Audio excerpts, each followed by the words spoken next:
c'est vrai que je suis entré dans plein de débats, dans une défense d'Israël qui allait beaucoup plus loin que ce que je faisais avant. Encore une fois, tellement je trouvais que les informations étaient biaisées, que les médias mainstream ne disaient pas ce qu'il fallait dire. Alors, pourquoi je l'ai fait? Ce que je peux dire de plus sincère, c'est par amour d'Israël.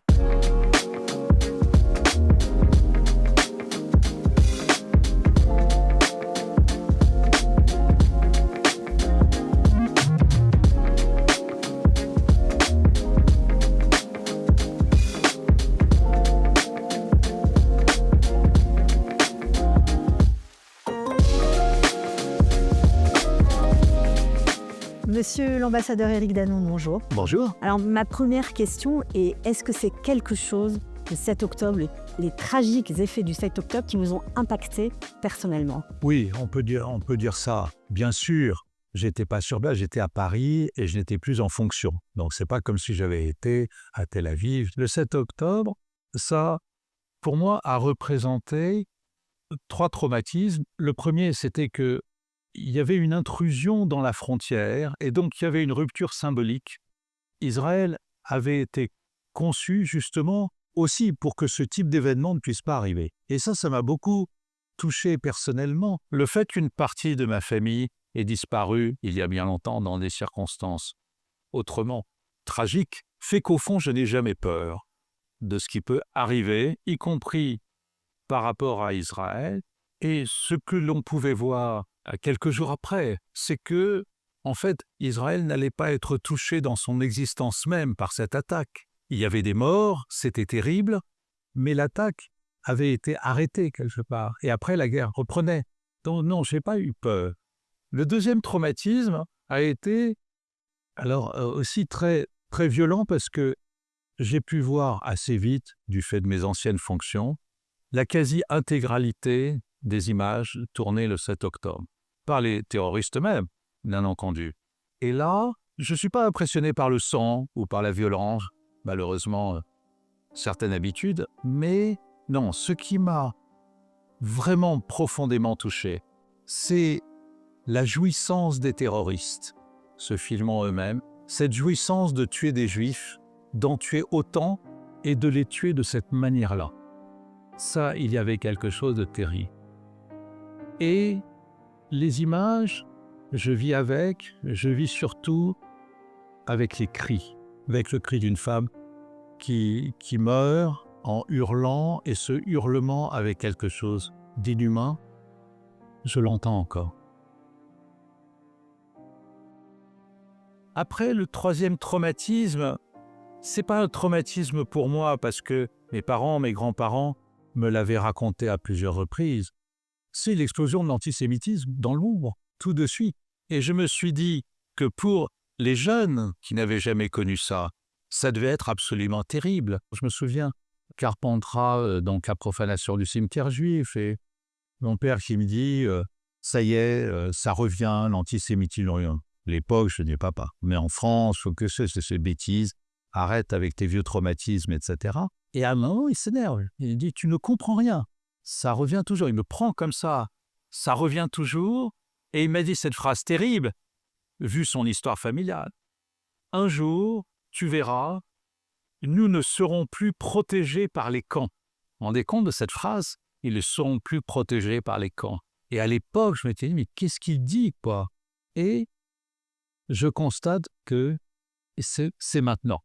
Quand on a eu les fonctions que vous avez bien sûr assumées, vous n'étiez pas du tout estampillé comme quelqu'un qui avait le besoin de défendre Israël en France.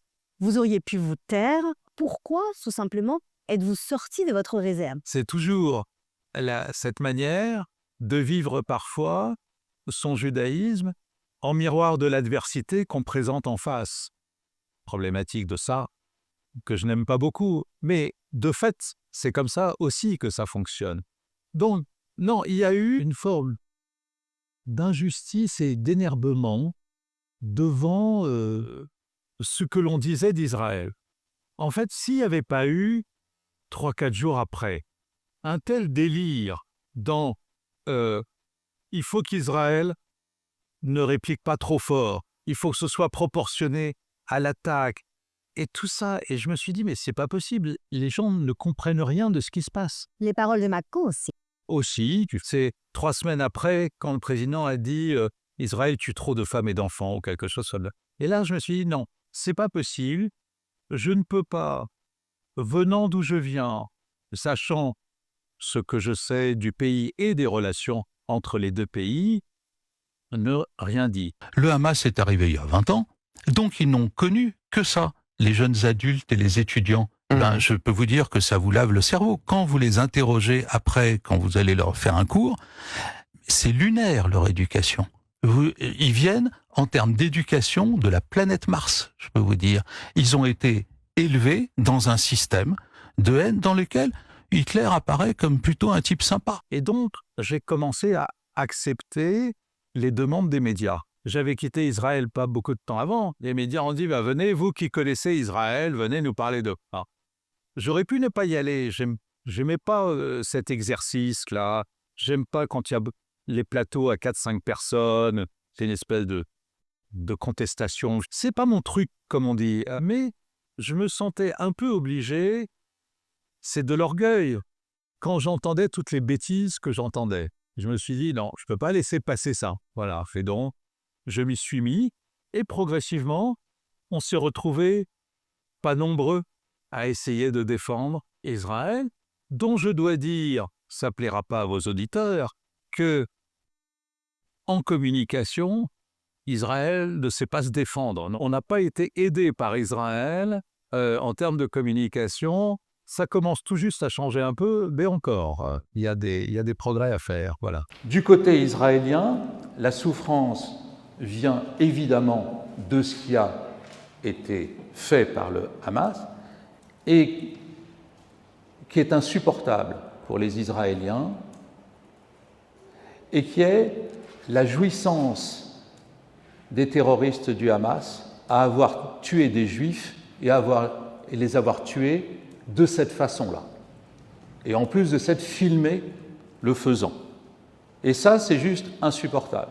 Cette guerre montre une fois de plus et confirme à une jeunesse palestinienne qui ne le savait pas complètement que les pays arabes, et notamment les pays arabes de la Méditerranée, ne sont pas intéressés à la fin du conflit et ne font rien pour les Palestiniens en tant que personne.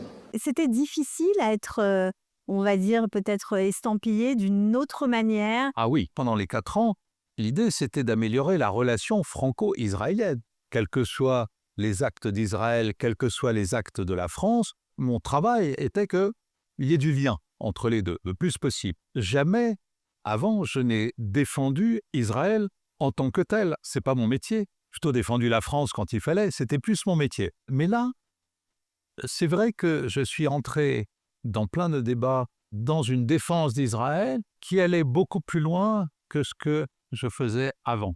Encore une fois, tellement je trouvais que les informations étaient biaisées, que les médias mainstream ne disaient pas ce qu'il fallait dire, etc. Alors, pourquoi je l'ai fait? Ce que je peux dire de plus sincère, c'est par amour d'Israël. On parle toujours du tort que les boycotts, au niveau, on va dire, de la coopération commerciale ou même dans les universités par rapport à Israël, c'est Israël qui en paye le prix. Et vous ne pensez pas que la coopération était avec la France à un tel niveau où la France a perdu aussi, où la France perd aussi dans cette espèce d'éloignement d'Israël? Ah oui, oui, nous avions fait en 4 ans du bon travail, je crois. On avait augmenté les échanges commerciaux, par exemple, de 50%, les importations, les exportations. On avait la deuxième coopération militaire et de renseignement après les Américains, une très belle coopération universitaire, scientifique et technique. Tout ça s'est effondré. Alors, la guerre, déjà, a d'abord rendu les choses difficiles. Et puis, les positions françaises ont fait que la communauté franco-israélienne s'est sentie à la fois trahie et abandonnée. Et à partir de là, la coopération devenait difficile. Et puis, pour les entreprises israéliennes en France, il y avait d'abord moins d'envie, je pense, pour cette coopération, parce que c'est plus facile d'aller travailler dans des pays qui soutiennent Israël, et puis beaucoup d'ONG, plus le BDS, qui rendaient ces échanges, tout simplement, très difficiles. La question est de savoir si la guerre est finie, on pourra revenir à des niveaux d'échange et de coopération. Je pense que oui. Et je ne le dis pas comme ça, wishful thinking. Non. Je vois que rien d'irréversible en dehors de l'animosité. Rien n'est irréversible dans la baisse des échanges. Sauf peut-être sur un point, et encore, sur les échanges universitaires, parce que alors, les universités françaises sont maintenant malheureusement beaucoup phagocytées par des pro-palestiniens radicaux, donc ça va être difficile. Mais pour tout le reste, ça va aller. Il y a eu bien sûr, je pense, des choses que je peux comprendre politiquement, mais que je n'approuve pas du tout, comme par exemple l'affaire des salons du Bourget, de l'armement, d'Euronaval, de Rosatori, je trouve ça ridicule. Bon, ça c'est réversible en réalité, parce que il y avait quelque chose d'un mouvement d'humeur derrière ces décisions. J'espère que la relation franco-israélienne n'est pas affectée en profondeur par l'affaire de la reconnaissance de la Palestine et la volonté d'une solution à deux États. Solution à deux États, c'est pas pour demain, donc je suis pas inquiet là-dessus. Mais la reconnaissance de la Palestine a été vécue par beaucoup comme une vraie trahison. Dans la guerre, vous êtes obligé de prendre position de façon plus nette, mais aussi sur le conflit russo-ukrainien. En fait, il est très difficile d'être dans un entre-deux quand il y a une guerre, parce qu'on est dans la vie et la mort, on est dans la violence absolue, etc. Donc oui, j'ai changé là-dessus, c'est-à-dire que très rapidement, il fallait choisir, et le choix s'est fait du côté d'Israël en essayant d'être raisonnable dans mes positions, mais en sachant que quand les passions se déchaînent, la raison est incapable de faire prévaloir la raison. C'est d'Alain Touraine et je crois que c'est très vrai. Et puis, la deuxième chose, j'ai vu des universitaires, des politiques se coucher par crainte du qu'en dira-t-on, par crainte des réseaux sociaux, etc. Et là aussi, c'est le deuxième point par rapport à la guerre. Comment dire ? On vit debout ou on vit couché ? Surtout dans la guerre. J'essaye d'être debout.